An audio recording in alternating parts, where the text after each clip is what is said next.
I'm Ken Verderami, and welcome to another edition of the Ultimate Steel Shooter, where we talk about all things and only things Steel Challenge.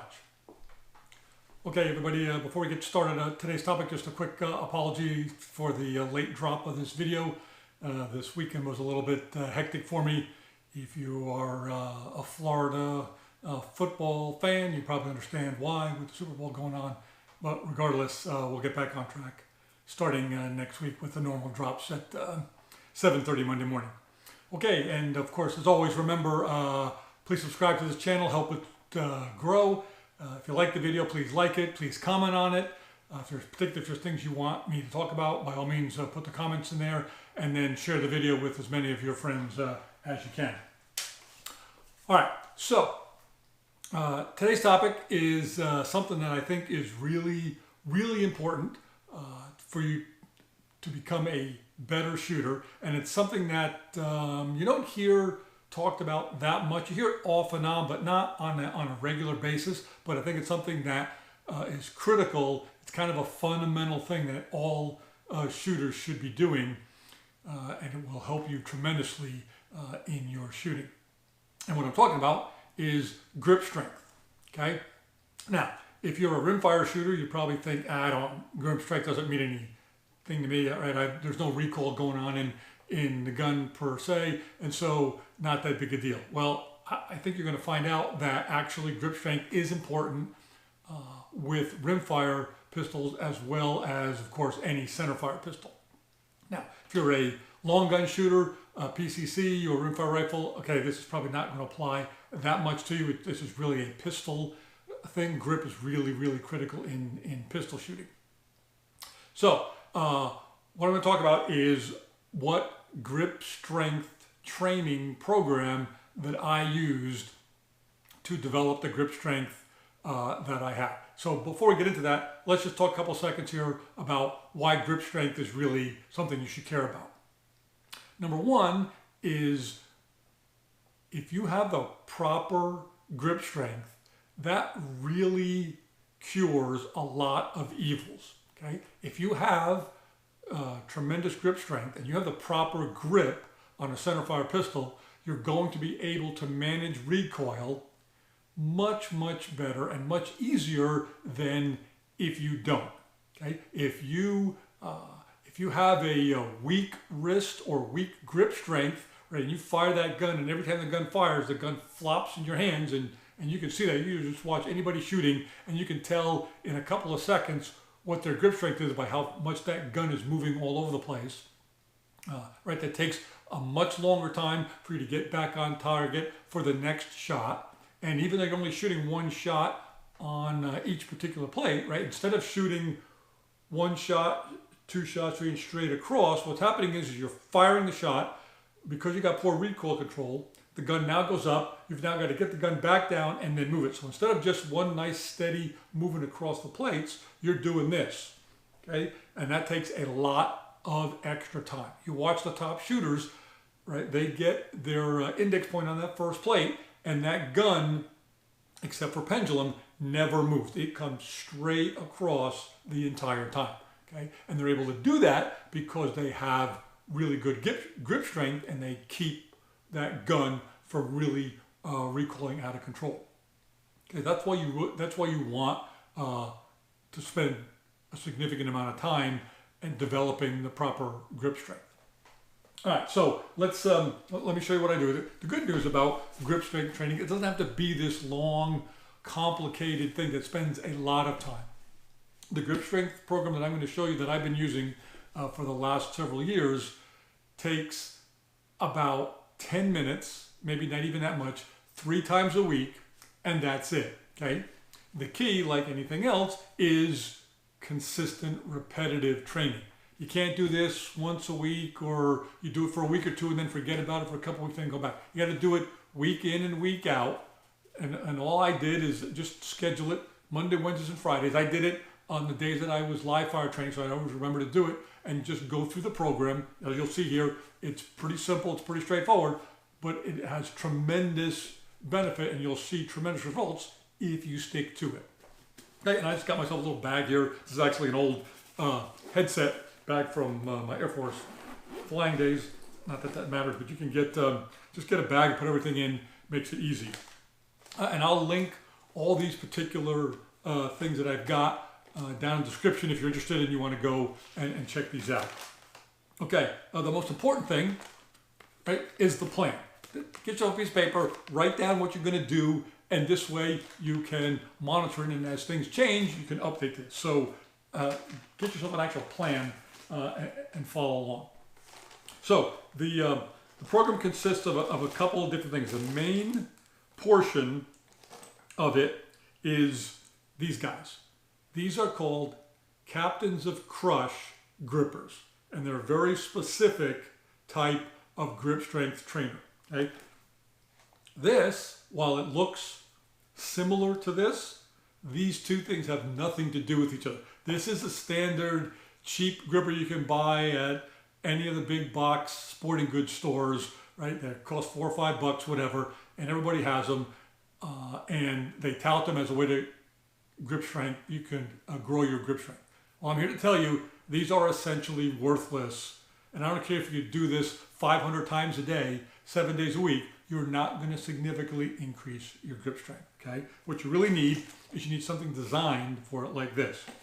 In fact, so the reason I have this is I use this as a warm-up. One of the things you'll see if you follow this Captains of Crush program is you do a warm-up like any other muscle. And so I use this simply to warm up the joints, the cartilage, and the muscles in my hand and my wrist before I actually do the actual strength training. That's all this is good for, okay? Now, when you go to Captains of Crush, you will see they've got a bunch of different strength grip trainers, okay?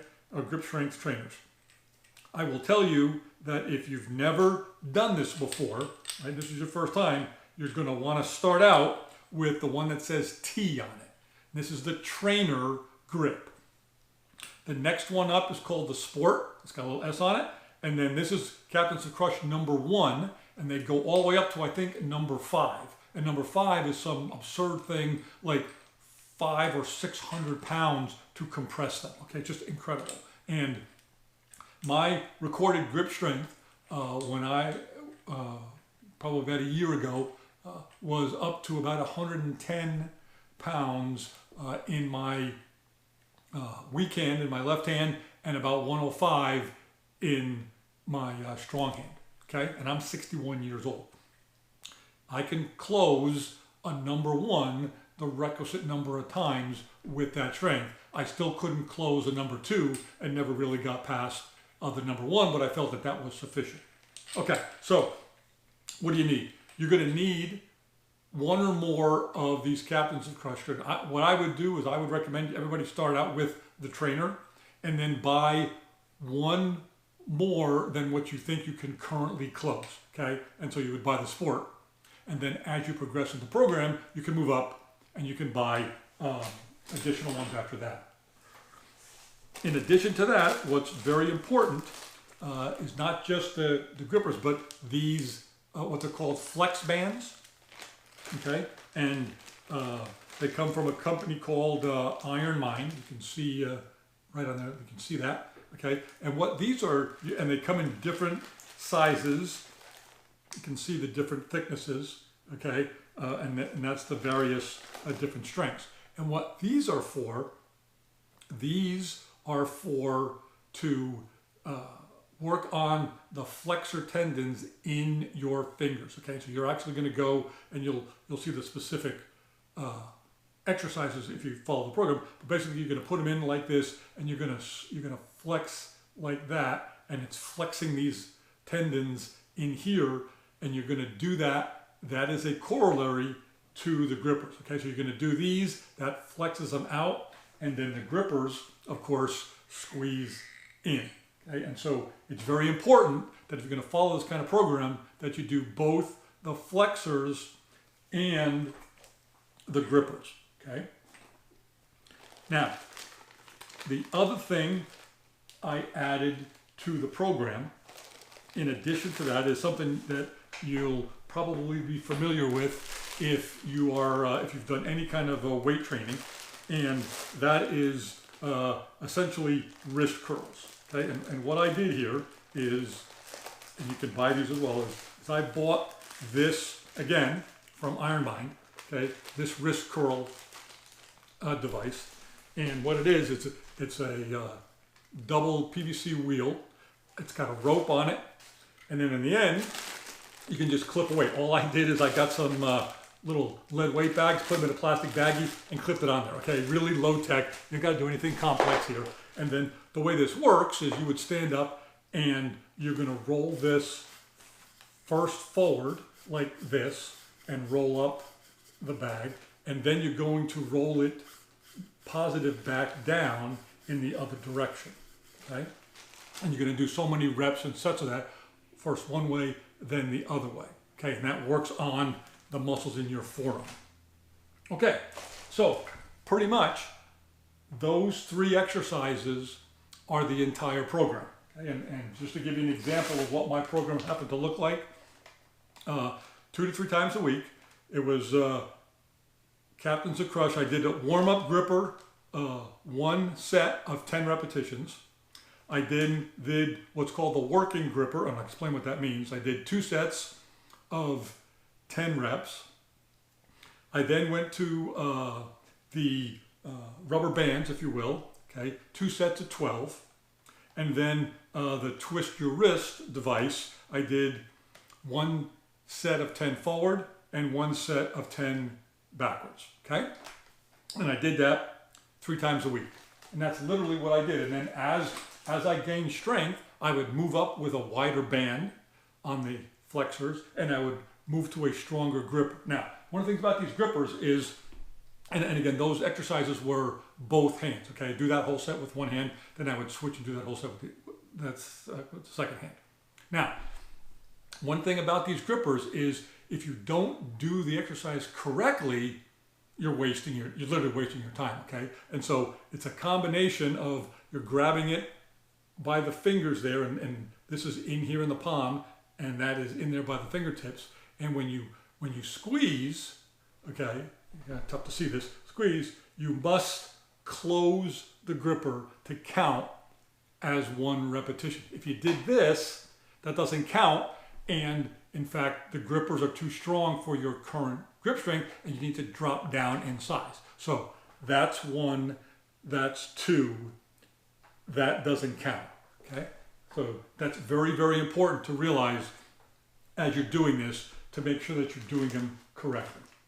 Now, when you go to the Captains of Crush website, if you decide to buy their gripsters, or you go to Iron Mind for the other things, they will give you those kind of programs to go ahead and put together. Like I said, very simple.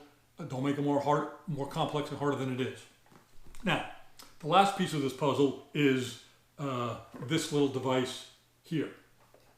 Not a necessity by any means, but certainly it will help you as you progress, because you'll be able to see progress, right? As you know, I'm a big believer in you can't improve things that you don't measure, right? How do you really know you're getting better? Well, this is a grip strength measurement device. It's pretty cool. Let me show it to you. Instructions. Comes in a really nice gold box for some reason. But what it is it's literally a grip strength that you can set it, lots of different functions, multiple people, you put in your age, you put in your current weight, all that kind of stuff. You can track a lot of different people. But basically, you set the grip strength, tension correctly, and then you're going to grab this and you're going to squeeze, and it's got a force meter in it, and it registers your grip strength, and it'll actually keep track of it so you can monitor it over days and weeks and see how you progress, okay? Now, one of the things about this is there's several different kinds of grip strength. The one you hear most people think about is what we call ultimate grip strength. You basically grab this device, you squeeze as hard as you can with the most leverage possible, and you read the number. That's ultimate grip strength, right? Well, that's not shooting grip strength, right? Because how many people sit there and go like this and shoot like that, right? That's not the way you shoot, right? You got a two-handed grip, and your weak hand and your strong hand are in very different positions. And so what I like to do is, while ultimate grip strength is nice, it's kind of an interesting number to keep you motivated, you want to also measure your shooting grip strength every week as you go. And to do that, what you want to do is, number one, is to measure your weak, and remember, right, in shooting, your weak hand is everything. So this is where you want to focus most of your attention on. You want to build, if you're a right-handed shooter, you want to build the strength in your left hand. Okay, and so you want to take a shooting grip with this meter and then squeeze. Okay, so it's not down below you and grab and hunch your shoulders, right, or crunch it up and grab your elbow. That's not the way you shoot, right? You'd have the gun here, and if you want, you can kind of do that, and then your thumb is out of the way, right? Because your thumb is facing forward on the gun, and you squeeze like you're holding a pistol, and then you measure, and that's the grip strength that you actually record. Same thing for your strong hand, except now remember, your trigger finger is not part of your grip, so you take that out and you measure your grip strength, thumb up, trigger finger out, and you squeeze in the shooting position, and you squeeze now, and you measure your grip strength of your strong hand in the shooting position. Those two things are really important because otherwise you're getting a false impression of how strong your grip strength is, which is not really going to help you, okay? So, like I said, not 100% mandatory, but it is a nice tool. I think it was $30 on Amazon or something like that. I'll link it down in the description for you, but not a huge deal. And all these other things, these Captains of Crush grippers, they run in the $20 or so a piece. I think you can get discounts if you bundle them and buy several of them. But anyway, not a lot of investment to help you improve your grip strength. And I think the benefits far outweigh the small cost to get involved in that. And it's something that you can do for a long period of time. Even if you're not shooting, it's still a valuable thing to have. All right, guys, that's pretty much it. Remember, if you like this video, please hit a like down below. Give me some comments on what you thought about it. What kind of grip strength training do you guys do? Let me know. If you do a different program, it'd be cool to hear about that. So give me some comments. Don't forget to subscribe and share this video with your friends so we can grow this channel. And of course, if you like my dry fire training system, go over to steelshootbanners.com and you can check out all the banners there, both Steel Challenge, USPSA. We got 40 different training banners for USPSA plus official classifier stages in banner form, and we've got the 3 Glock Shooting Sports Federation official stages as well. You can check all those out. Don't forget my 2 books, Do You Feel the Need for Speed and The Game Within the Game. Both of those books are the only shooting manuals on the market dedicated 100% to support a Steel Challenge, and they're both available at Amazon Books. All right, guys, and of course, as always, remember, slowing down is never the right answer. Never. You need to learn to see faster.